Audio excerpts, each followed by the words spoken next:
any rate, without further ado, I am going to start reading the 4th chapter. If you are interested in hearing the earlier stuff, it's all on my past broadcast. Also, before this, I had just finished up reading a different manuscript called Talisman of the Winds. So you can go back and listen to that if you'd like to as well. But tonight, like I said, chapter 4. Under his armor, Gwalsor felt the warmth of the day. Still well within his own territory, on the 2nd day of the march, he wore only a light brigadine, but even that was hot. His war-horse, Phallus, stepped along briskly beneath him.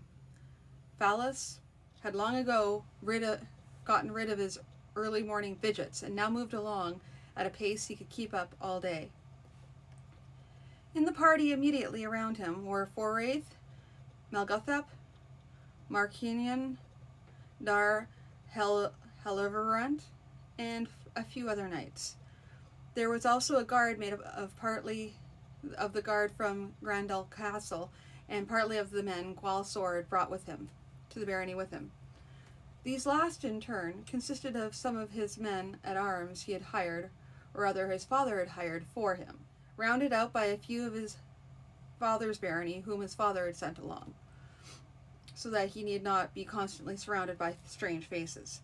Saltern and Oilath was there, for instance, a tall brown figure who had been part of Gwalsor's life. He could remember being aware of people. From behind Gwalsor came the usual noises and smells of an army on the march. Horses snorting, accoutrements jingling, occasional sounds of commands being given, everything normal. Even the smells of sweaty men and sweaty horses and the scent of horse manure were familiar. After the mounted column came the wagons with the camp gear and various supplies, including his regular armor.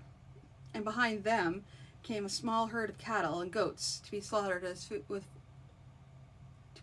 for food as needed. The Baron glanced at Melguthep, who was scanning the brush on one side of the trail and the other.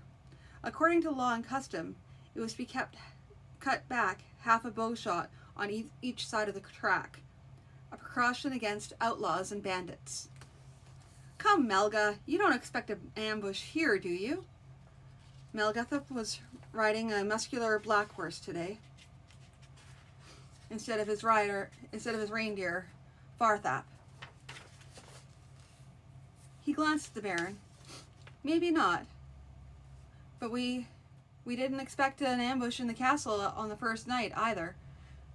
Best be a little careful now than very regretful later. Gwalsor turned to Foraith, who was riding on his other side. Our scouts, Marshal? You have faith in them? I have faith in them, Lord Baron, but Melguthep may have the right of it. Be careful now. Better be careful now than regretful after. The Baron smiled. So, between the two of you, you will keep me safe, will I or nil I? Perhaps that might become a little... Loxia! Melguthep slapped Phallus's rump, and the horse leaped forward. Something whipped past Gowler's back, and he recognized the sound of a crossbow quarrel. The scent of roses was in his nostrils. He saw through a break in the bush off to his left a little rat-faced, brown-haired man, hurriedly winding the crank to cock his crossbow. Gwalsor was aware that his sword was out. He spurred Phallus towards the man, shrieking some wordless cry as he came.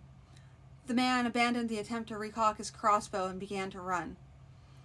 Gwalsor could see a horse tethered a little further beyond the edge of the brush.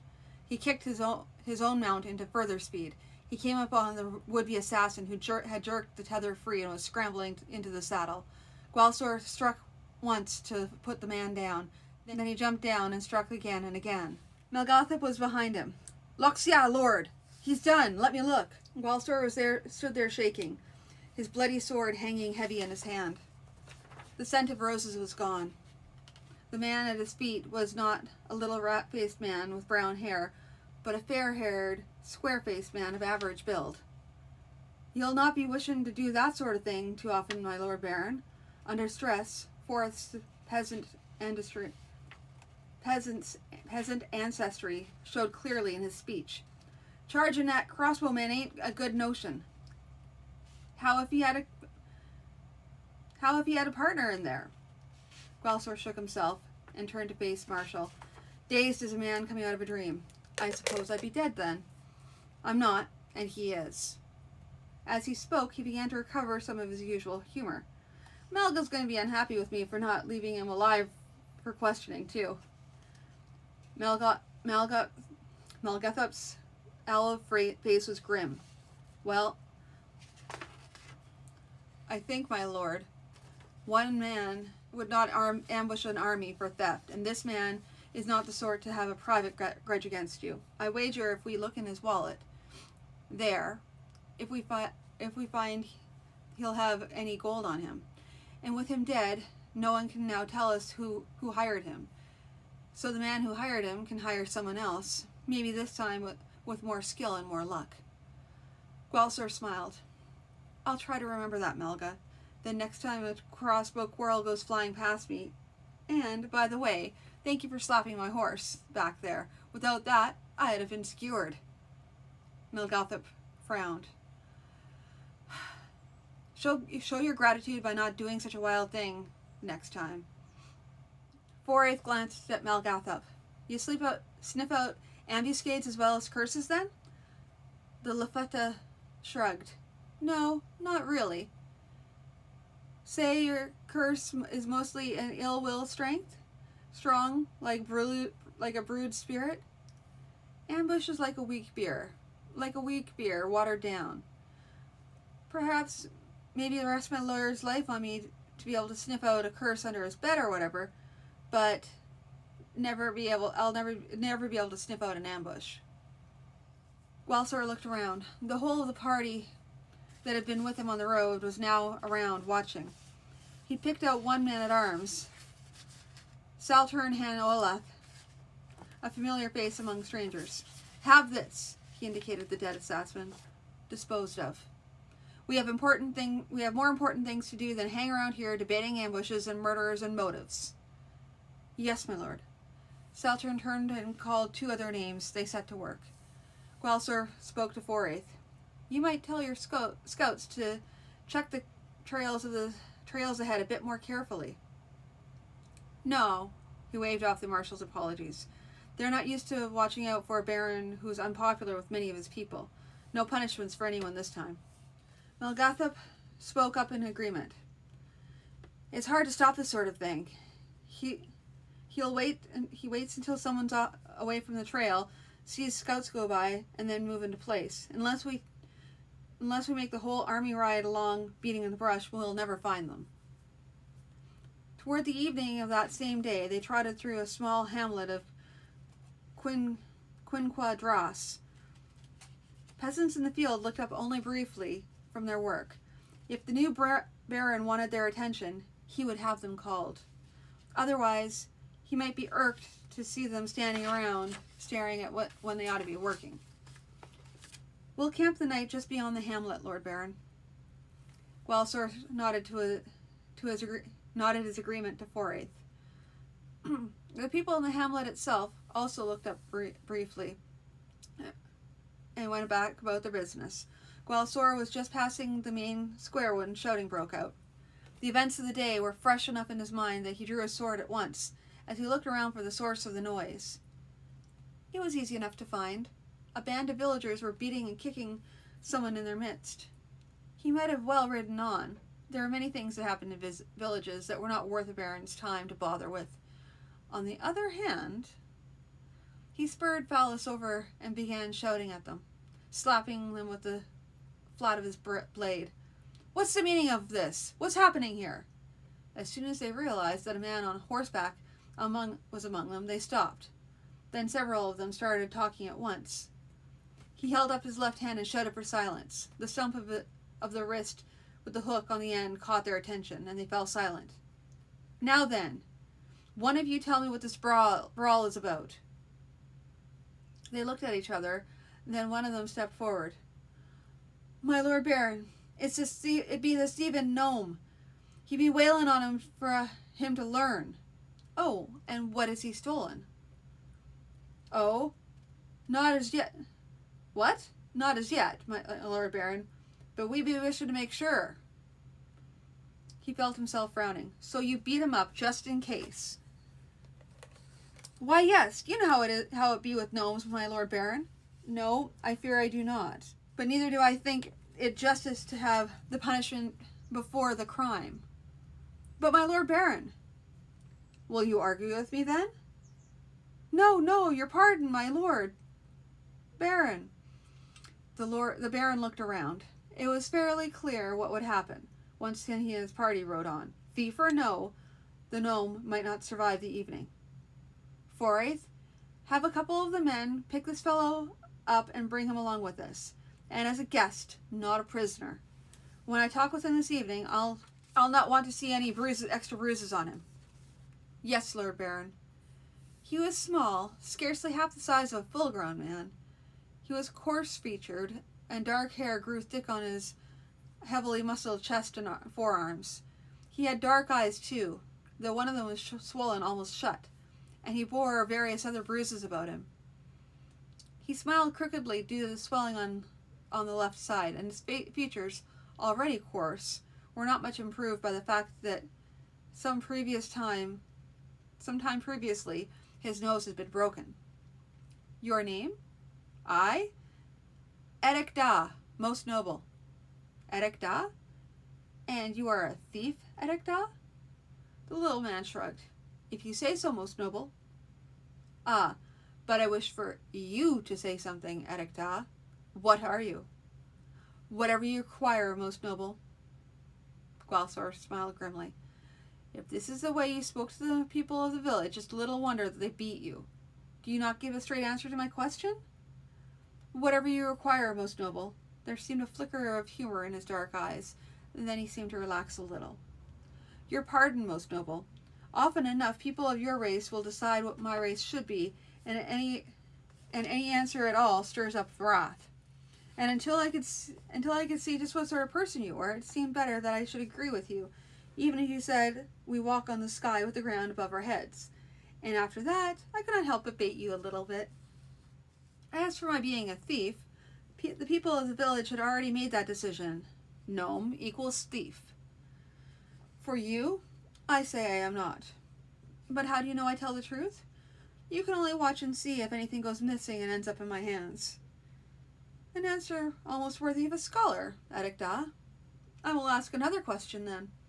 What were you doing in the village, where they so obviously disliked and distrusted you? Eddic Da shrugged his knotty shoulders. There is hunger in the forests, most noble. Some must seek food elsewhere, that others may have enough to eat. And even the most distrustful of your race will admit that most gnomes are skilled workers with our hands, so we can earn our bread, if we are allowed to do so. I see. Gwalsor thought a moment, tapped his fingers on the leather-covered stump of his left wrist, then spoke again. Why not take a place with me? There is food available, and you would be answerable only to me. Eddic Da smiled slightly. Are you sure you want that, most noble? You will want me to swear to serve you and you alone for all my life? But I am of the forest people, of the Gazilali, the gnomes, and the forest calls to me, always calls to me. And one day I will go back to the forest, and perhaps I will come out again, and perhaps I will not. And when the call is too strong, I will go, whether you forbid me or no. And what will you say of me then, most noble? That you are perhaps more honest than I may know.